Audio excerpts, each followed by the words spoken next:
Yunani adalah yang terbaik di dunia. Selama 15 tahun menjelajahi 50 negara, sebagai seorang pramugari Yunani, keyakinan itu tak pernah goyah. Hingga suatu hari, di koridor sebuah rumah sakit di Indonesia, kedua kakinya lemas tak bertenaga. Selembar kwitansi di tangannya menjadi penyebabnya. Jantung putri kecilnya yang berusia 8 tahun perlahan berhenti berdetak. Jawaban dari rumah sakit terbaik di Yunani begitu kejam. Daftar tunggu operasi 2 tahun. Apakah putrinya akan bertahan sampai saat itu? Hanya Tuhan yang tahu. Kata mereka. Dia adalah wanita yang selalu yakin tidak ada tempat yang lebih baik dari Yunani, kemanapun dia pergi di dunia ini. Namun, satu kalimat dari seorang dokter Indonesia menghancurkan keyakinan yang telah ia pegang selama 15 tahun. 3 hari. Kami bisa melakukan operasinya dalam 3 hari, 2 tahun dan 3 hari, 730 hari dan 72 jam. Jarak antara angka-angka ini memisahkan takdir seorang anak. Biaya operasinya. Saat ia memeriksa kwitansi yang hanya sepertiga dari perkiraan biaya di Yunani, harga diri selama 15 tahun runtuh menjadi air mata di kedua matanya.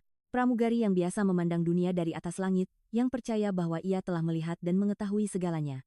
Mengapa ia akhirnya melepaskan seragam Aegean Airlines kebanggaannya? Di manakah putrinya bermain sekarang? Hari ini, catatan 72 jam itu akan terungkap sepenuhnya. Tetaplah bersama kami sampai akhir. Dukungan Anda sangat berarti bagi kami. Halo. Nama saya Eleni Papadopoulos.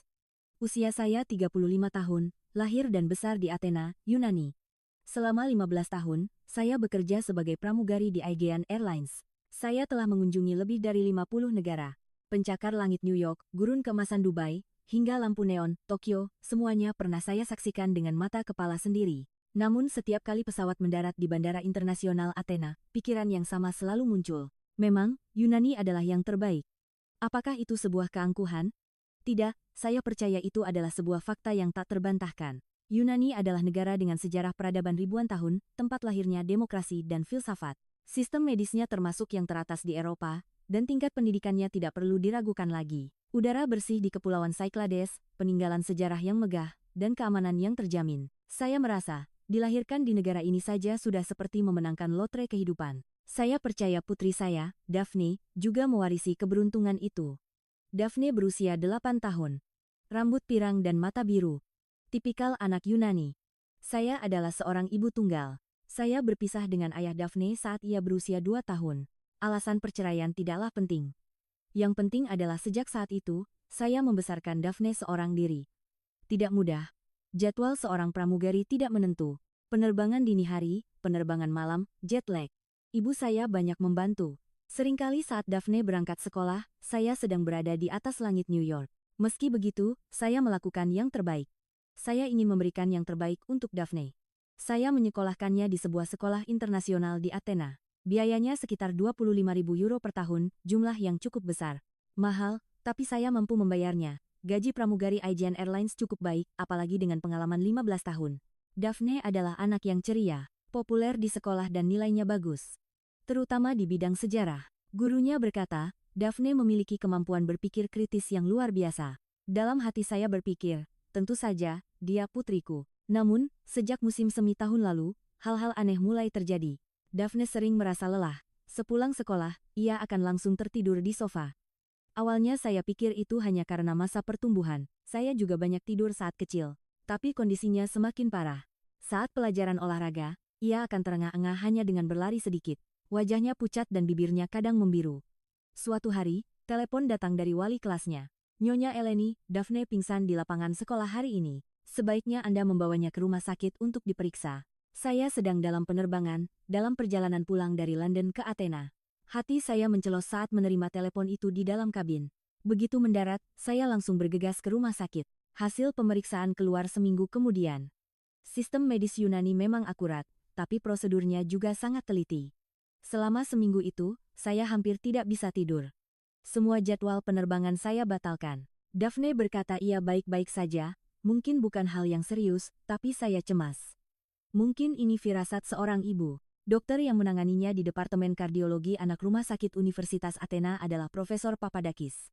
Nama yang umum, tapi entah kenapa saya merasa ini seperti takdir. Profesor Papadakis menunjuk ke layar monitor dan menjelaskan perlahan. Daphne memiliki bentuk varian dari tetralogi Fallot, salah satu kelainan jantung bawaan. Biasanya, tetralogi Fallot terdeteksi segera setelah lahir, tetapi dalam kasus Daphne, gejalanya ringan sehingga tidak terdeteksi sampai sekarang. Saya tidak mengerti istilah medis. Jadi saya bertanya, apakah itu serius? Profesor Papadakis terdiam sejenak. Keheningan itu adalah jawabannya. Operasi diperlukan. Operasi koreksi jantung. Tingkat keberhasilannya tinggi, lebih dari 95%. Saya merasa lega. 95% berarti hampir pasti berhasil, tapi kalimat berikutnya menghancurkan saya. Namun daftar tunggu untuk operasi jantung anak di rumah sakit kami saat ini cukup panjang. Karena kasus Daphne tidak dianggap darurat, ia akan masuk dalam daftar tunggu biasa. Perkiraan waktu tunggu saat ini adalah sekitar 18 hingga 24 bulan. 18 hingga 24 bulan. 1,5 hingga 2 tahun. Saya tidak percaya dengan apa yang saya dengar. Yunani, negara yang begitu sempurna, menyuruh seorang anak berusia 8 tahun menunggu 2 tahun untuk operasi jantung. Profesor Papadakis memasang wajah menyesal. Ia berkata sistem medis Yunani memang unggul, tetapi karena semua orang menginginkan layanan medis terbaik, waktu tunggu menjadi tak terhindarkan. Spesialis jantung anak terbatas dan alokasi ruang operasi dilakukan berdasarkan urutan. Saya bertanya, selama 2 tahun itu, apakah Daphne akan baik-baik saja? Profesor Papadakis menjawab, jika ia menjalani hidup dengan tenang, sebagian besar akan baik-baik saja. Namun, ia harus menghindari olahraga berat dan menjalani pemeriksaan rutin. Dan jika terjadi perburukan akut, barulah ia bisa masuk ke daftar operasi darurat. Perburukan akut. Saya tahu apa artinya itu. Jika kondisinya memburuk hingga nyawanya terancam, baru saat itulah mereka akan segera mengoperasinya. Sistem medis macam apa ini? Saya pulang ke rumah dan menangis semalaman. Daphne sudah tertidur. Sambil memandangi wajahnya yang tertidur pulas, saya berpikir, bisakah anak ini bertahan selama 2 tahun? Tidak bisa berlari-larian di sekolah, absen saat teman-temannya berolahraga, harus selalu hidup dengan hati-hati.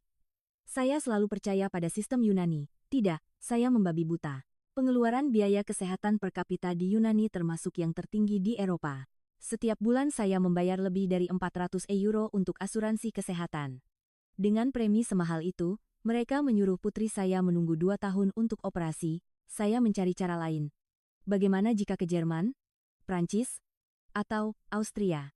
Saya mencari di internet, mengirim email ke rumah sakit, dan menelepon. Jawabannya serupa. Pasien asing mungkin memiliki waktu tunggu yang lebih lama dari warga negara. Biayanya juga akan sangat tinggi karena tidak ditanggung asuransi. Rumah sakit Universitas Munich di Jerman mengatakan waktu tunggunya 14 bulan dengan perkiraan biaya 15.011 euro. Lebih dari 2,5 miliar rupiah. Bagaimana dengan Amerika? Saya mencari rumah sakit di Amerika. Boston Children's Hospital, Children's Hospital of Philadelphia. Waktu tunggu di Amerika lebih singkat, sekitar 2 hingga 3 bulan, tapi biayanya menjadi masalah. Perkiraan biaya operasi antara 2.200.200 dolar AS, itu lebih dari 4 hingga 6 miliar rupiah. Meskipun saya telah bekerja keras selama 15 tahun, saya tidak punya uang sebanyak itu. Akhirnya, saya harus menerima kenyataan. Tidak ada pilihan lain selain menunggu 2 tahun di Yunani. Saya tidak menjelaskan secara rinci kepada Daphne. Saya hanya bilang jantungnya sedikit lemah dan harus minum obat. Dan ia harus beristirahat saat pelajaran olahraga. Daphne mengangguk. Bu, aku akan segera sembuh, kan? Saya menjawab, tentu saja. Ibu akan menyelesaikan semuanya. Itu bohong. Saya tidak bisa menyelesaikan apapun. Saya telah mengunjungi 50 negara, tetapi tidak dapat menemukan cara untuk memperbaiki jantung putri saya sendiri. Yunani, yang saya yakini sebagai yang terbaik di dunia, tidak dapat membantu putri saya. Beberapa bulan berlalu, saya mengurangi jadwal penerbangan. Saya ingin lebih banyak berada di sisi Daphne. Perusahaan memahami situasi saya. Gaji saya berkurang, tapi itu tidak masalah. Daphne tampaknya mulai beradaptasi. Ia terbiasa duduk di bangku cadangan dan menonton teman-temannya bermain saat pelajaran olahraga. Ia juga rajin meminum obat yang diresepkan dokter. Tapi saya tahu. Daphne terkadang menangis di malam hari. Kenapa hanya aku yang tidak bisa berlari? Tanyanya. Suatu hari, sebuah pengumuman datang dari sekolah. Sekolah internasional, Athena menjalin kerjasama dengan sebuah sekolah internasional di Jakarta, Indonesia. Akan ada program pertukaran pelajar ke Indonesia selama 2 minggu saat liburan musim panas. Bagi yang berminat, silakan mendaftar. Awalnya saya tidak tertarik. Indonesia, sejujurnya, saya tidak tahu banyak tentang Indonesia. Bali terkenal sebagai tujuan wisata, mungkin itu saja. Saya pernah singgah di Bandara Soekarno-Hatta beberapa kali selama penerbangan, tapi tidak pernah masuk ke negaranya. Hanya sebagai tempat transit. Tapi Daphne, setelah melihat pengumuman itu, matanya berbinar. Bu, aku ingin pergi ke Indonesia. Kenapa? Tanya saya. Daphne menjawab, di kelasku ada teman namanya Bunga, dia dari Indonesia. Bunga bilang makanan Indonesia enak sekali. Dan di sekolah Indonesia, makan siangnya gratis. Benarkah? Saya tertawa. Makan siang gratis? Entahlah. Ibu juga tidak tahu. Daphne terus merengek. Bu, aku ingin pergi. Tidak apa-apa, aku tidak bisa berlari saat pelajaran olahraga. Aku hanya ingin pergi ke Indonesia dan makan makanan enak. Saya bimbang dengan kondisi kesehatan Daphne. Apakah bepergian ke luar negeri akan baik-baik saja? Saya bertanya kepada Profesor Papadakis. Profesor berkata, penerbangan itu sendiri tidak masalah, hanya saja ia harus menghindari aktivitas berat dan rajin minum obat. Dan untuk berjaga-jaga, sebaiknya mencari tahu kontak rumah sakit setempat terlebih dahulu. Saya memutuskan. Ayo pergi. Ini adalah keinginan Daphne. Dan sejujurnya, saya juga ingin mengubah suasana. Setiap hari di rumah, saya hanya mengkhawatirkan Daphne dan menjadi depresi. Saya menghubungi sekolah, dan mereka berkata, partisipasi wali juga memungkinkan. Fakta bahwa saya seorang pramugari dengan banyak pengalaman bepergian ke luar negeri juga membantu. Maka, saya dan Daphne memesan tiket pesawat ke Indonesia. Saat itu, saya tidak tahu bahwa penerbangan itu akan mengubah hidup kami sepenuhnya. Di dalam pesawat menuju Jakarta, saya memandang keluar jendela. Matahari terbenam di atas awan. Pemandangan yang telah saya lihat ratusan kali selama 15 tahun, tetapi hari itu terasa sangat indah. Daphne di kursi sebelah sedang melihat aplikasi percakapan dasar bahasa Indonesia di tabletnya. Selamat pagi, terima kasih, enak, pelafalannya canggung, tetapi usahanya untuk meniru terdengar menggemaskan.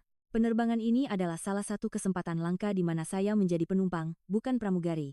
Biasanya, saya berdiri di lorong, membagikan minuman kepada penumpang, memeriksa sabuk pengaman, dan menginspeksi kabin saat lepas landas dan mendarat. Tapi kali ini, saya duduk di kursi saya, menerima makanan dari awak kabin. Rasanya aneh, seperti beristirahat di atas langit untuk pertama kalinya dalam 15 tahun. Daphne bertanya, Bu, berapa lama perjalanan ke Indonesia? Sekitar 12 jam. Kita berangkat malam ini dan tiba besok pagi. Daphne mengangguk lalu kembali melihat tabletnya. Saya memandangi Daphne dan berpikir, semoga perjalanan ini menjadi kenangan indah baginya. Selama 2 tahun menunggu operasi, pasti akan sulit baginya. Setidaknya selama 2 minggu ini, saya berharap ia bahagia. Makanan disajikan.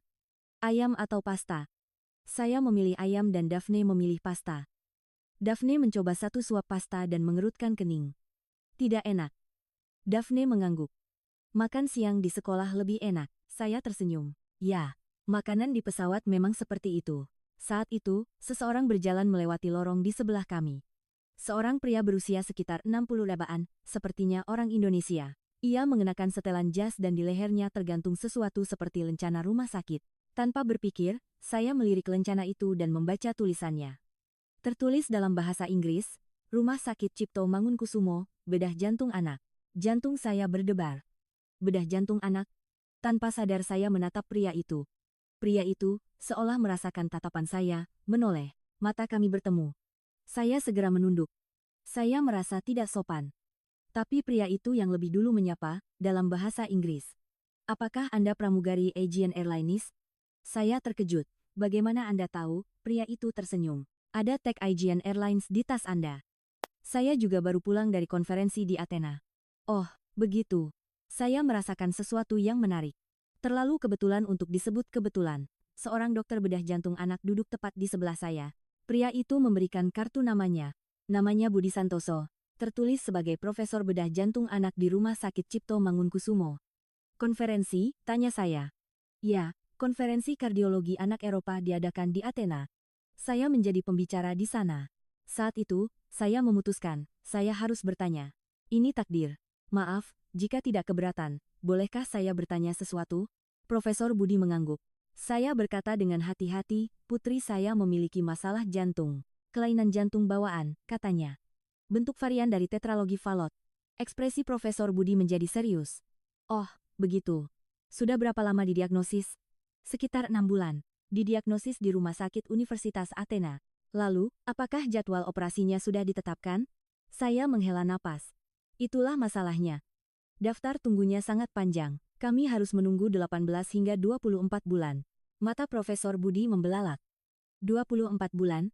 Ya, sistem medis di Yunani memang bagus, tapi katanya daftar tunggunya panjang. kekurangan spesialis jantung anak. Profesor Budi berpikir sejenak lalu berkata, "Saya tidak bisa berkomentar sembarangan karena tidak mengetahui detail diagnosisnya, tetapi di Indonesia, waktu tunggunya tidak sepanjang itu." Telinga saya serasa tegak.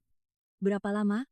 Tergantung kasusnya, tapi biasanya antara 2 minggu hingga 1 bulan.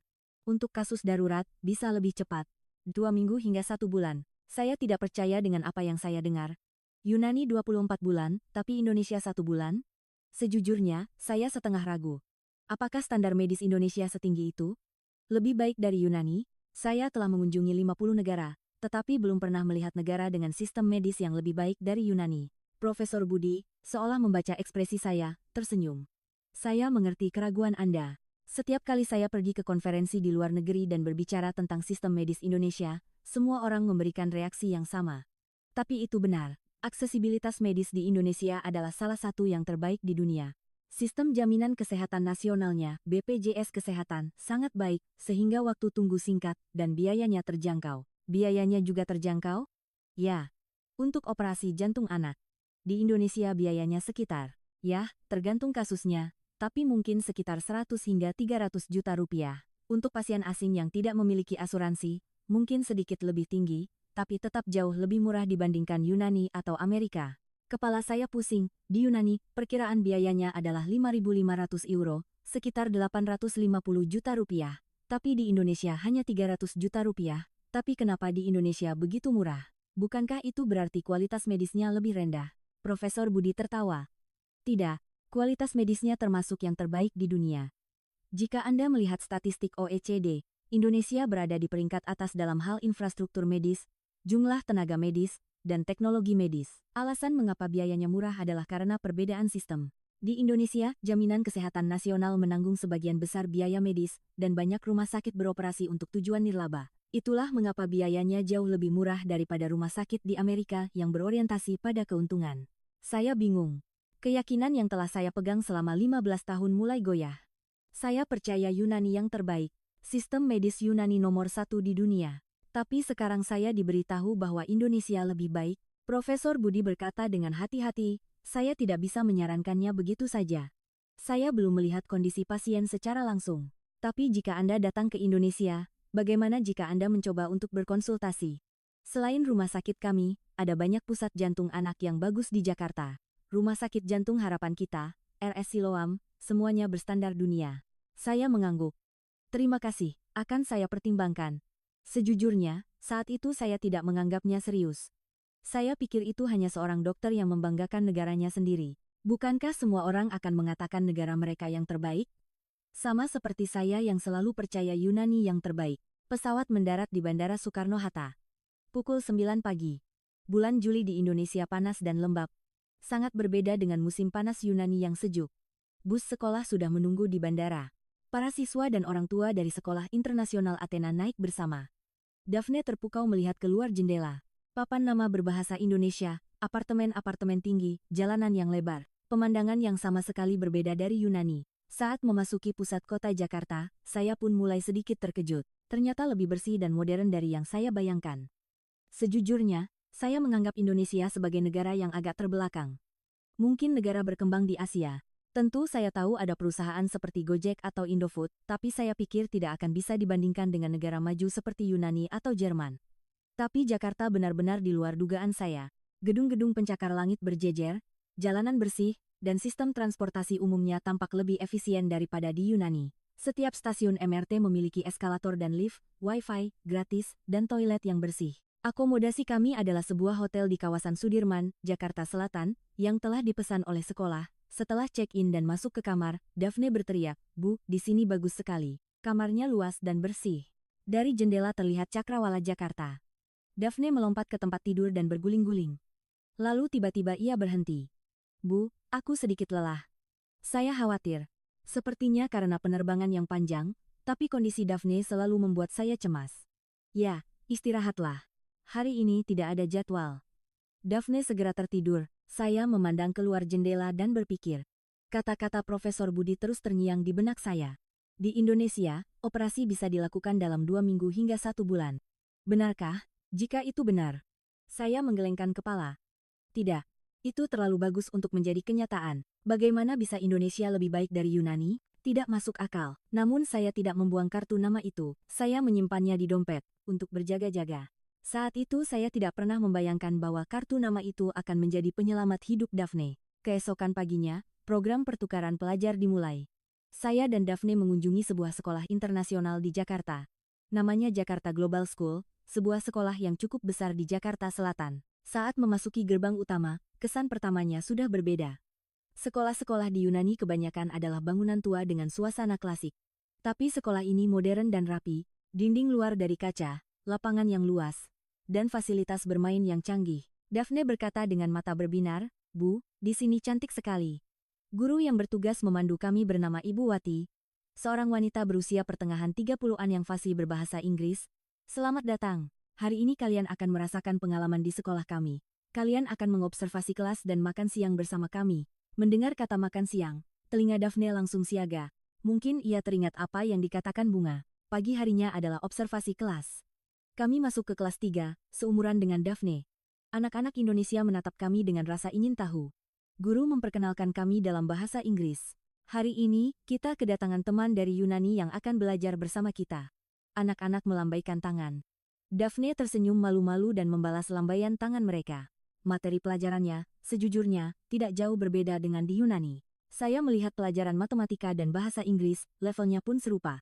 Hanya satu hal yang mengejutkan, yaitu sikap anak-anak.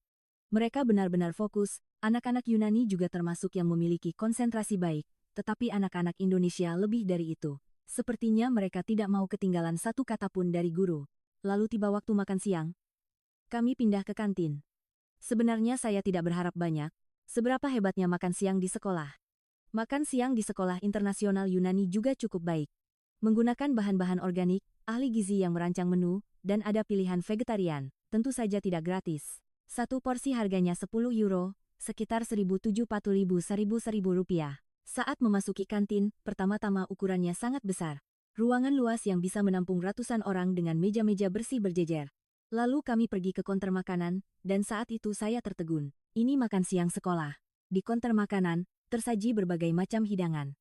Nasi, sup, dan 4 atau 5 jenis lauk pauk. Ada hidangan daging seperti ayam goreng, tumis kangkung, tempe orek, telur balado, dan sayur sop. Warnanya sangat indah.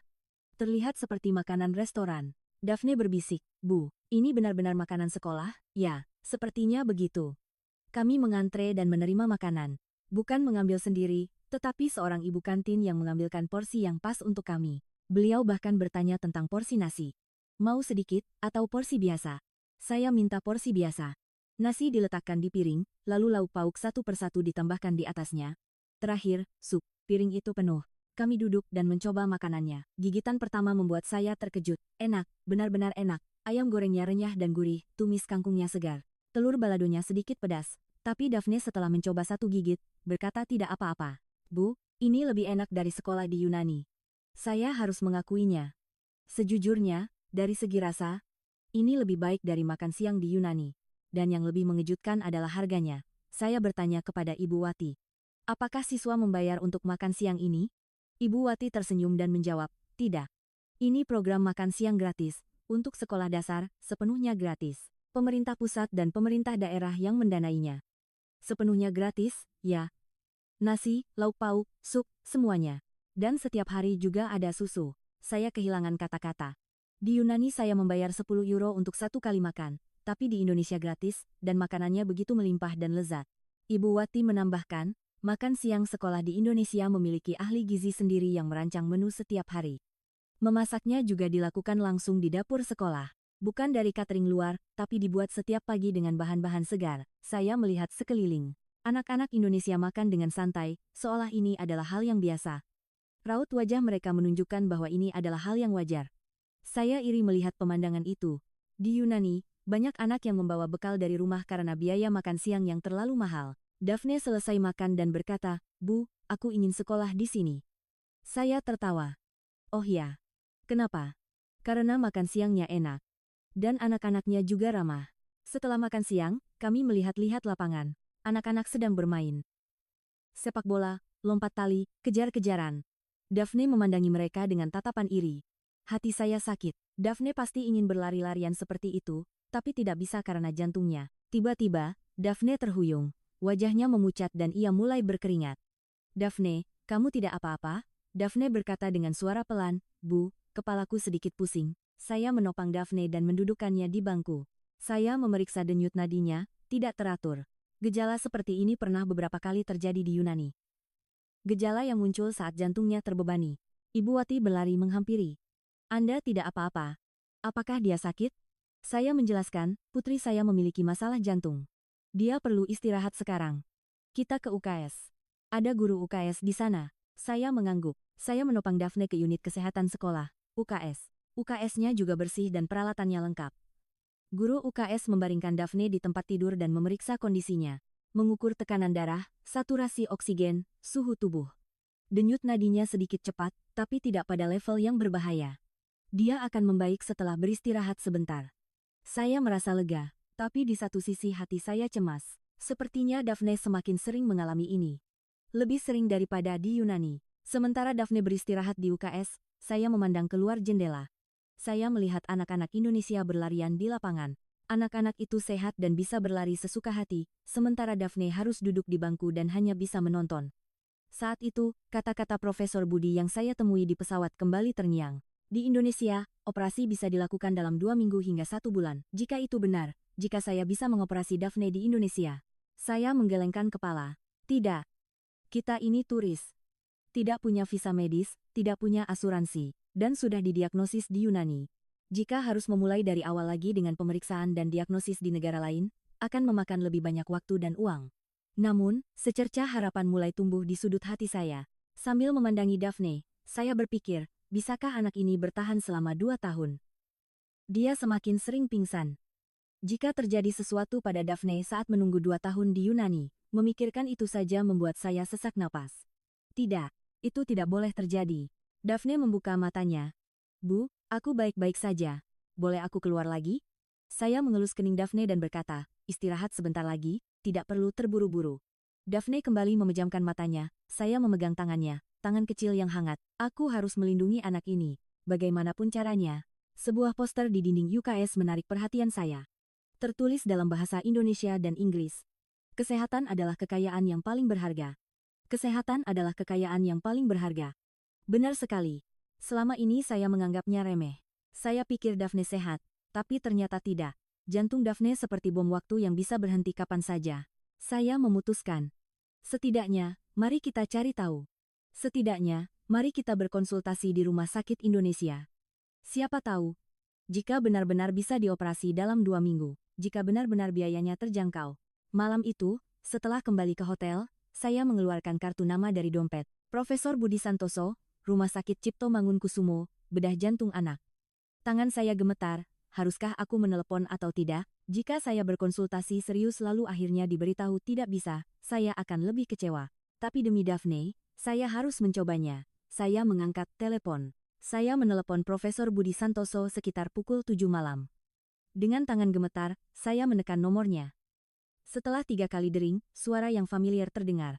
Halo, saya berkata dengan hati-hati, Profesor Budi, ini Eleni yang bertemu di pesawat. Pramugari dari Yunani. Ah, saya ingat, Anda yang khawatir tentang jantung putri Anda, kan? Ya, begini, hari ini putri saya pingsan lagi di sekolah. Suara Profesor Budi menjadi serius. Begitu? Bagaimana kondisinya? Saya menjelaskan kejadian hari itu. Pusing, wajah pucat, denyut nadi tidak teratur. Profesor Budi mendengarkan dengan tenang lalu berkata, kondisinya mungkin sedang memburuk. Apakah Anda bersedia untuk memeriksakannya di rumah sakit kami? Saya ragu. Saya ingin, tapi kami ini turis. Tidak punya visa medis dan asuransi tidak berlaku. Visa tidak masalah.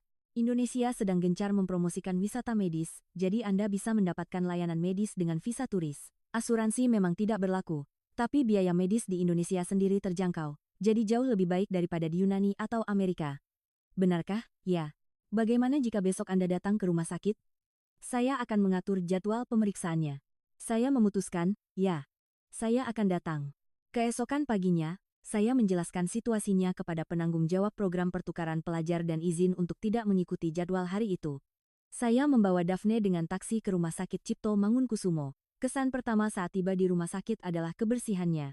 Lobinya luas dan terang. dan di mana-mana ada gambar dan hiasan untuk anak-anak. Suasananya tidak berat. Rumah sakit di Yunani terasa agak hikmat dan dingin, tapi di sini berbeda.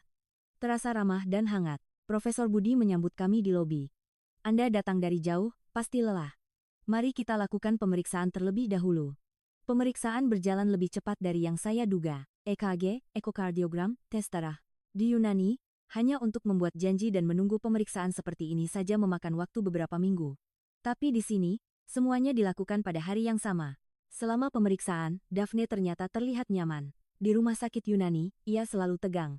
Sepertinya karena suasana yang dingin dan kaku. Tapi di rumah sakit Indonesia, para perawat dengan ramah mengajak Daphne berbicara, campuran antara bahasa Indonesia dan Inggris. Daphne, tidak takut ya? Sebentar lagi selesai. Daphne tersenyum dan menjawab, tidak apa-apa. Hasil pemeriksaan keluar dalam waktu sekitar 2 jam. Selama itu, saya dan Daphne makan siang di kantin rumah sakit. Di sini pun saya terkejut. Makanan di kantin rumah sakit ternyata enak. Saya memesan nasi rames, sayurannya segar dan lauknya lezat. Harganya Rp25.000, dengan Rp25.000 di Yunani, bahkan tidak cukup untuk membeli sebotol air mineral. Sore harinya, kami masuk ke ruang praktik Profesor Budi. Profesor Budi menjelaskan sambil melihat monitor. Hasilnya sudah keluar. Diagnosis dari Yunani benar. Ini adalah bentuk varian dari tetralogi Fallot.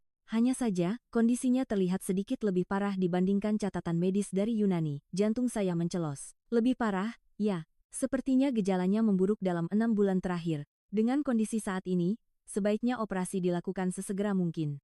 Saya bertanya dengan suara gemetar. Seberapa cepat? Profesor Budi menjawab, saya perlu memeriksa jadwal rumah sakit kami. Tapi kemungkinan besar kita bisa menjadwalkan operasi dalam 3 hingga 5 hari. 3 hari? Ya. Jika kondisi Daphne saat ini dinilai darurat, kita bisa memprioritaskannya. Saya tidak bisa mempercayainya.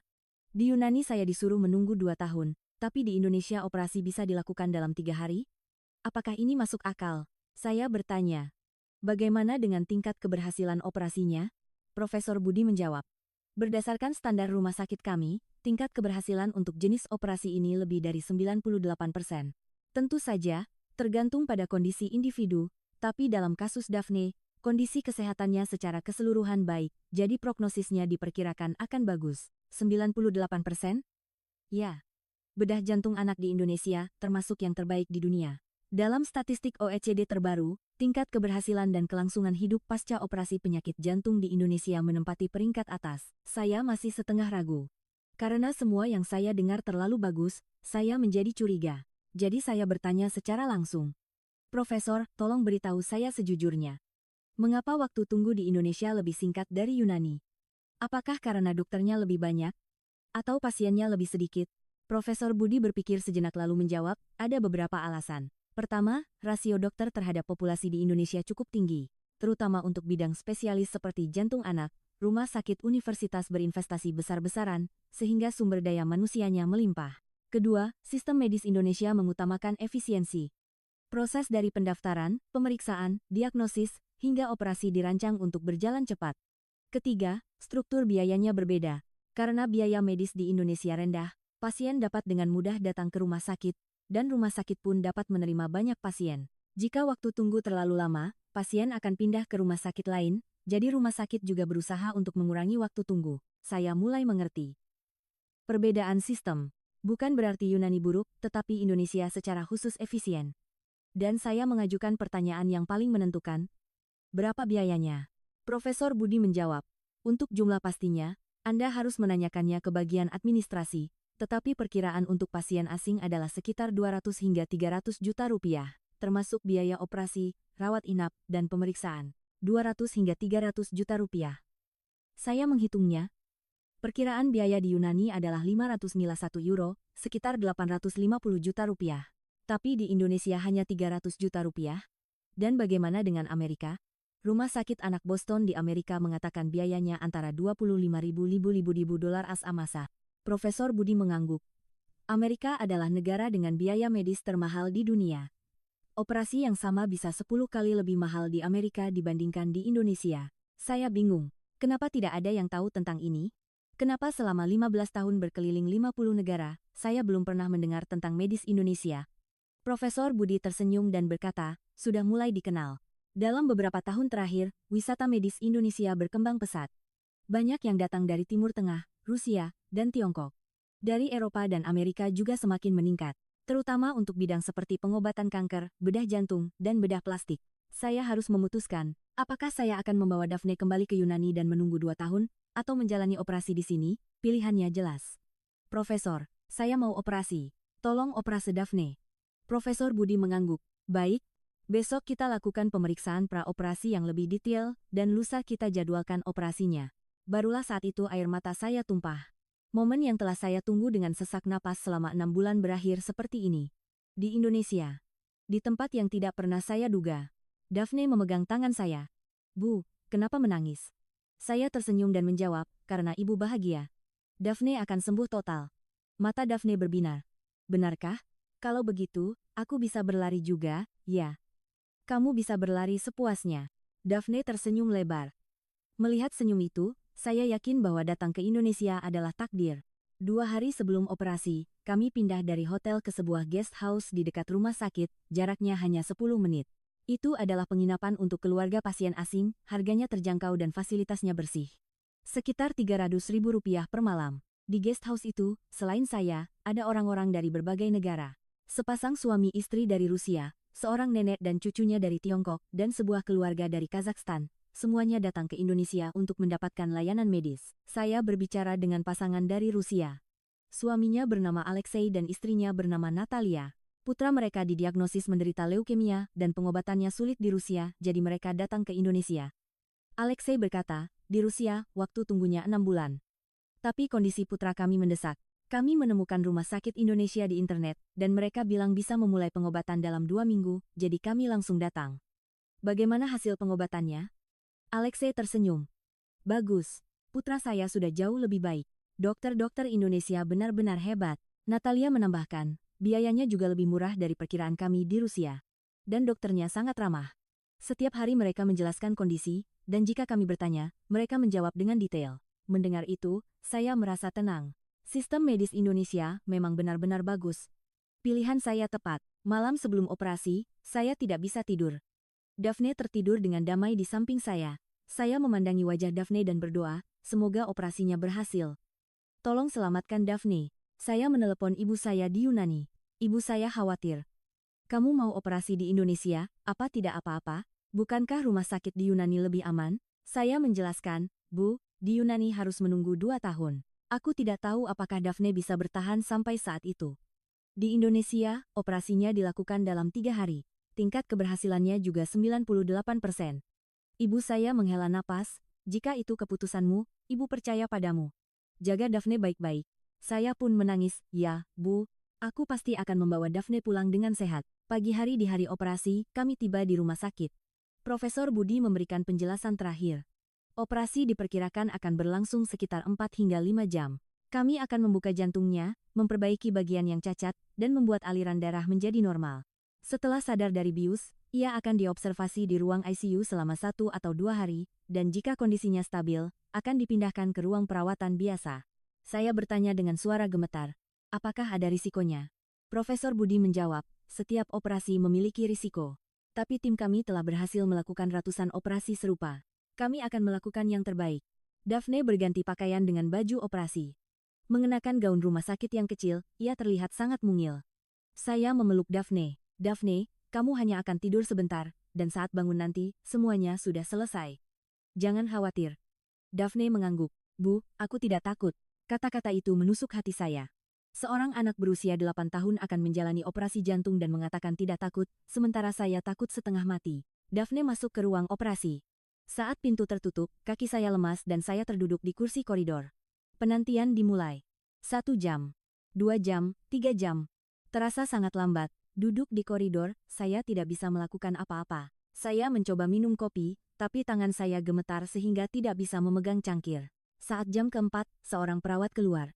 Keluarga Nyonya Eleni, saya langsung berdiri. Ya. Operasi berjalan dengan baik. Mohon tunggu sebentar lagi. Saya mengangguk. Terima kasih. Dan 5 jam kemudian, Profesor Budi keluar dari ruang operasi. Sambil melepas maskernya, ia berjalan ke arah saya. Operasi berhasil. Satu kalimat itu membuat saya runtuh. Tenaga saya hilang dan saya terduduk di lantai. Air mata mengalir deras. Tak terbendung, Profesor Budi berkata dengan tenang. Bagian jantung yang cacat berhasil kami perbaiki. Aliran darah sudah normal, dan tanda-tanda vitalnya saat ini stabil.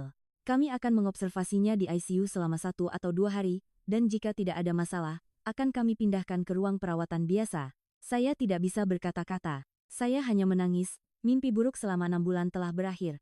Daphne selamat. Di ruang ICU, saya bisa melihat Daphne. Tubuh kecilnya terhubung dengan beberapa selang, tapi ia bernapas. Jantungnya berdetak. Dengan normal. Saya memandangi Daphne dari balik jendela kaca dan menangis lagi.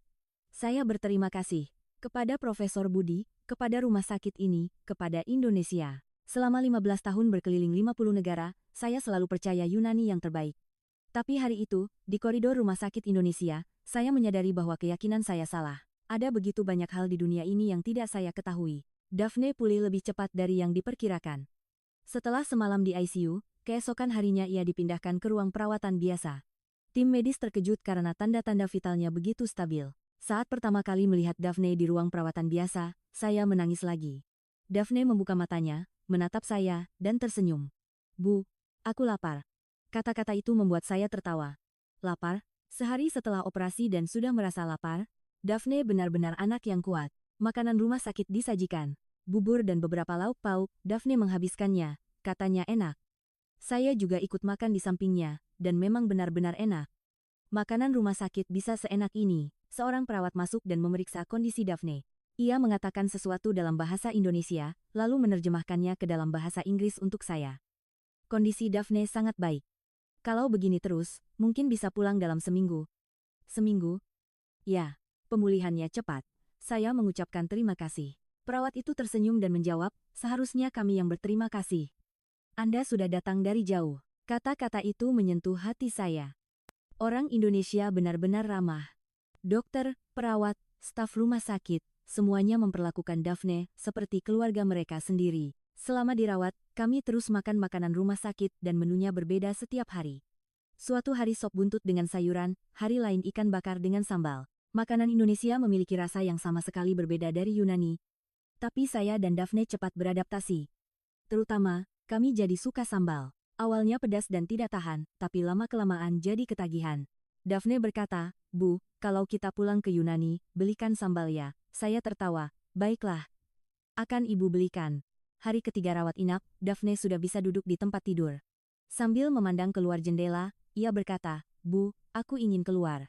Belum boleh. Harus istirahat lebih banyak. Daphne merajuk. Bosan. Aku kangen teman-teman. Teman-teman dari program pertukaran pelajar masih di Indonesia. Saya menghubungi guru penanggung jawab dan menjelaskan situasinya, dan mereka berkata para siswa akan datang menjenguk. Keesokan harinya, teman-teman dari Sekolah Internasional Athena datang ke kamar rumah sakit. Teman-teman dari Sekolah Indonesia juga ikut. Anak-anak membawa karangan bunga dan coklat. Daphne sangat senang. Anak-anak Indonesia mengatakan sesuatu dalam bahasa Indonesia, lalu menerjemahkannya ke dalam bahasa Inggris. Cepat sembuh ya, biar kita bisa main bareng. Daphne tersenyum lebar. Iya, aku akan cepat sembuh. Melihat pemandangan itu, saya menangis lagi. Entah sudah berapa lama saya tidak melihat Daphne tertawa seperti ini. Di Yunani, saat pelajaran olahraga, ia selalu duduk sendirian di bangku cadangan dengan murung. Tapi sekarang, ia tertawa ceria. Hari kelima rawat inap, Profesor Budi datang visit. Setelah melihat hasil pemeriksaan, ia mengangguk. Pemulihannya sangat baik. Kalau begini terus, lusa sudah bisa pulang. Benarkah? Ya. Setelah pulang, sebaiknya Anda tetap di Indonesia selama seminggu untuk istirahat. Setelah itu, tidak apa-apa naik pesawat. Nanti setelah kembali, Anda bisa melanjutkan kontrol di rumah sakit Yunani. Saya mengangguk. Terima kasih, Profesor. Terima kasih banyak. Profesor Budi tersenyum. Sama-sama, kami juga senang melihat Daphne sehat. Di hari kepulangan, saya menerima tagihan akhir dari bagian administrasi. Biaya operasi, rawat inap, pemeriksaan, obat-obatan, semuanya total 280 juta rupiah. Saya menerima kwitansi itu dan memandanginya lama. Di Yunani, perkiraannya 850 juta rupiah, tapi di Indonesia hanya 280 juta rupiah. Dengan harga kurang dari sepertiganya, nyawa putri saya telah diselamatkan. Saya menangis di tempat itu. Berdiri di koridor sambil memegang kwitansi dan menangis. Orang-orang yang lewat menatap saya, tapi saya tidak peduli. Saya menangis karena terlalu bersyukur, terlalu bahagia. Daphne memegang tangan saya. Bu, kenapa menangis lagi? Saya tersenyum dan menjawab, karena ibu bahagia. Setelah pulang dari rumah sakit, kami tinggal di guest house selama seminggu lagi. Kondisi Daphne membaik dari hari ke hari. Nafsu makannya kembali, dan wajahnya berseri-seri. Kulitnya yang pucat perlahan menjadi merah muda, dan ada hal yang luar biasa terjadi. Daphne mulai berlari. Di taman kecil di depan guest house, ia berlari-larian. Tidak terengah-engah, tidak pusing. Awalnya ia berjalan hati-hati, lalu semakin cepat, dan akhirnya berlari. Bu, aku boleh berlari? Kata Daphne sambil tersenyum ceria. Melihat pemandangan itu, saya meneteskan air mata. Entah kapan terakhir kali saya melihat Daphne berlari-larian, sepertinya sudah lebih dari setahun. Saya duduk di bangku dan memandangi Daphne yang sedang bermain. Apakah ini mimpi? Datang ke Indonesia, dan putri saya mendapatkan kehidupan baru. Sesuatu yang tidak pernah saya bayangkan 2 minggu lalu. Indonesia, negara ini benar-benar luar biasa. Malam sebelum kembali ke Yunani, ada sesuatu yang harus saya putuskan. Apakah saya akan kembali ke Yunani begitu saja? Daphne bertanya. Bu, besok kita pulang ke Yunani? Saya ragu sejenak lalu menjawab, Daphne, ibu mau tanya sesuatu. Apa? Saya berkata dengan hati-hati. Daphne suka Indonesia? Mata Daphne berbinar. Iya. Aku suka Indonesia. Makanannya enak, orang-orangnya ramah, dan sekolahnya juga seru, dibandingkan dengan Yunani.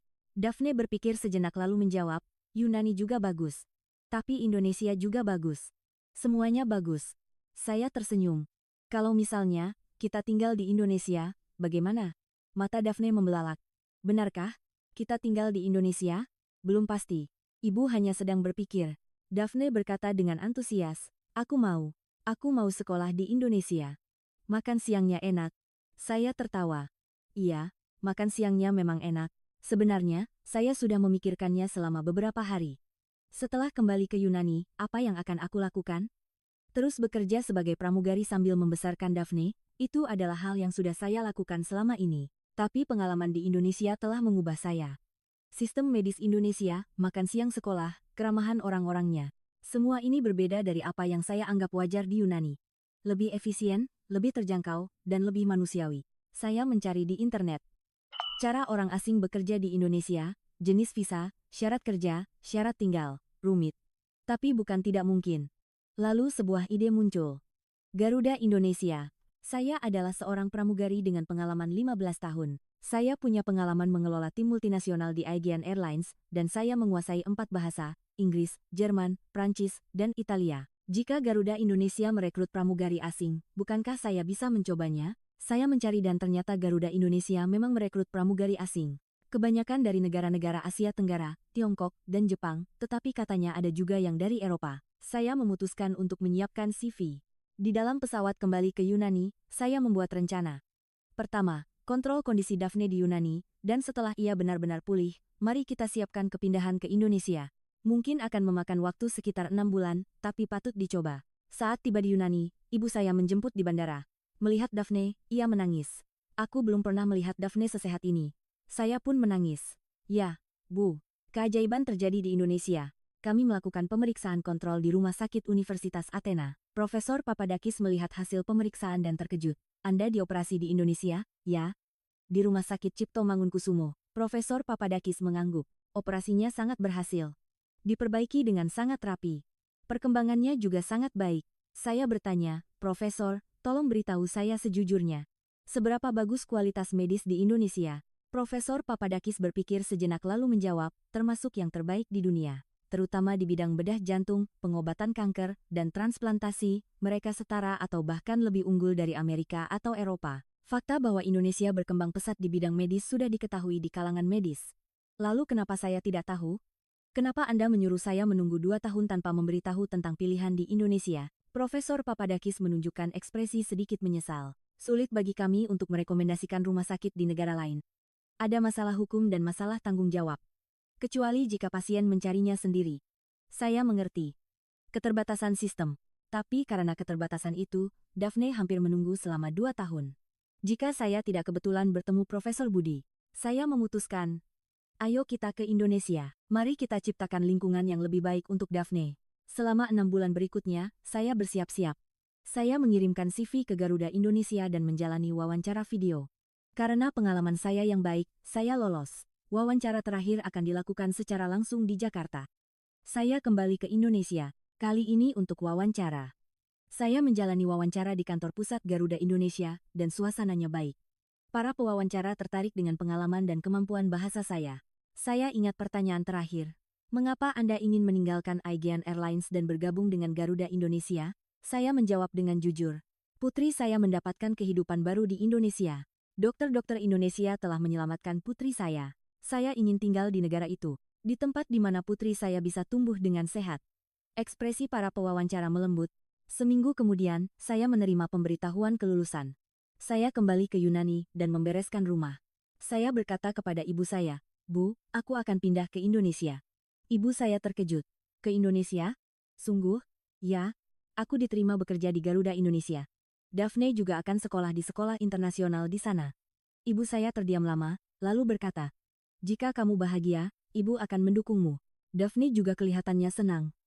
Dari belakang saya, Daphne berteriak, "Nenek, aku akan ke Indonesia. Makan siangnya enak." Ibu saya tertawa. "Makan siangnya seenak itu ya?" "Iya, gratis dan enak sekali." Ibu saya mengangguk. "Baiklah, pergilah. Sering-sering video call ya." Hari saat kami tiba di Bandara Soekarno-Hatta, langit cerah.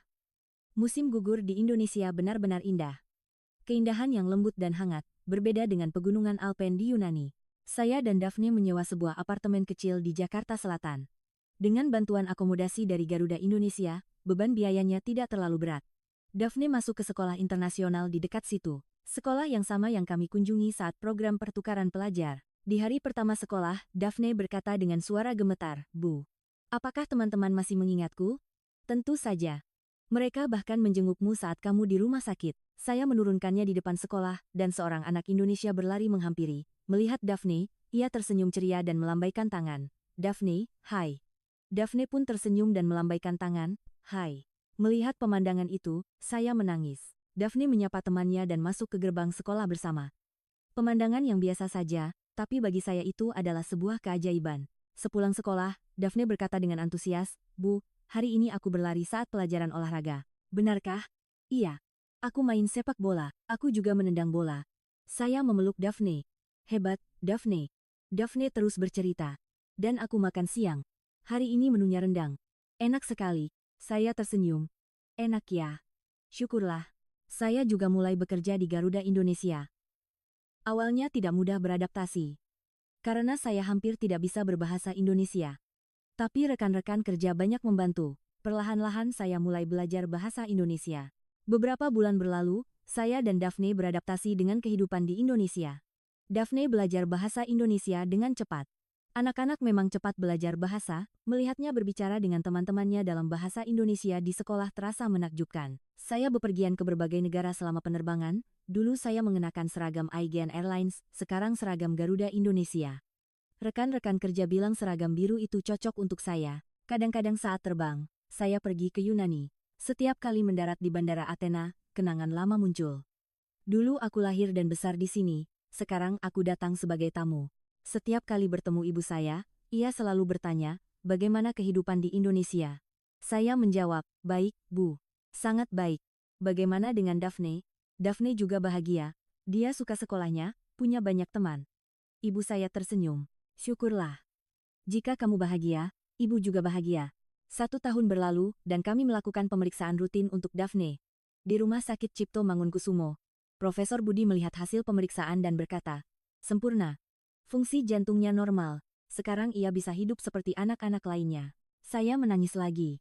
"Terima kasih, Profesor." Profesor Budi tersenyum. "Seharusnya saya yang berterima kasih." Melihat Daphne tumbuh sehat seperti ini, saya merasa sangat puas. Saat keluar dari rumah sakit, Daphne berkata, "Bu, sekarang aku sudah sembuh total?" "Ya, sudah sembuh total." "Kalau begitu, aku bisa ikut maraton?" Saya tersenyum. "Kamu bisa melakukan apa saja." Daphne tersenyum ceria. "Bagus. Nanti kalau besar aku mau jadi dokter." Seperti Profesor Budi. Mendengar itu, hati saya terenyuh. Anak yang setahun lalu harus menunggu 2 tahun, sekarang mengatakan ingin menjadi dokter. Indonesia telah memberikan kehidupan baru bagi saya dan Daphne.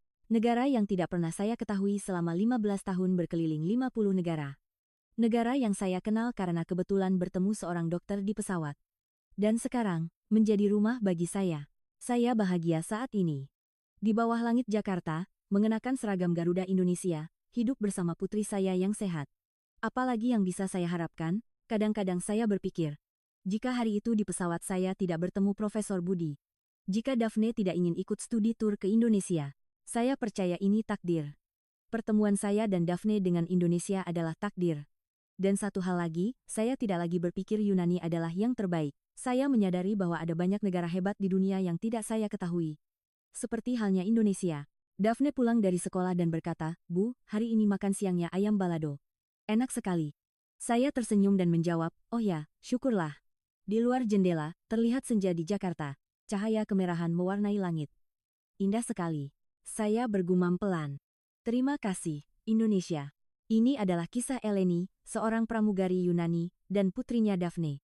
Kebenaran yang ditemukan oleh seorang profesional penerbangan yang telah menjelajahi 50 negara selama 15 tahun di Indonesia. 2 tahun menunggu di Yunani, 3 hari di Indonesia. Biayanya sepertiga, dan tingkat keberhasilannya 98%. Eleni melepaskan seragam Aegean Airlines dan memilih Garuda Indonesia. Putrinya, Daphne, kini berlari-larian dengan teman-temannya di sebuah sekolah internasional di Jakarta. Ia tersenyum setiap hari sambil memuji enaknya makan siang sekolah di Indonesia. Kisah ini bukan hanya untuk menceritakan keunggulan sistem medis Indonesia. Kami ingin menunjukkan bahwa ada banyak hal di dunia ini yang tidak kita ketahui. Bahwa hal-hal yang kita yakini sebagai sesuatu yang wajar, mungkin sebenarnya tidak demikian. Menurut statistik OECD, Indonesia termasuk yang terbaik di dunia dalam hal aksesibilitas medis, tingkat keberhasilan operasi, dan efisiensi biaya. Setiap tahun, ratusan ribu pasien asing datang ke Indonesia. Orang-orang seperti Eleni, yang menemukan Indonesia secara kebetulan, semakin bertambah. Dan banyak dari mereka memilih untuk tinggal di Indonesia. Jika video hari ini bermanfaat, mohon dukungannya. Perhatian Anda adalah kekuatan bagi kami untuk menciptakan konten yang lebih baik. Sampai jumpa di video berikutnya dengan cerita yang lain. Terima kasih.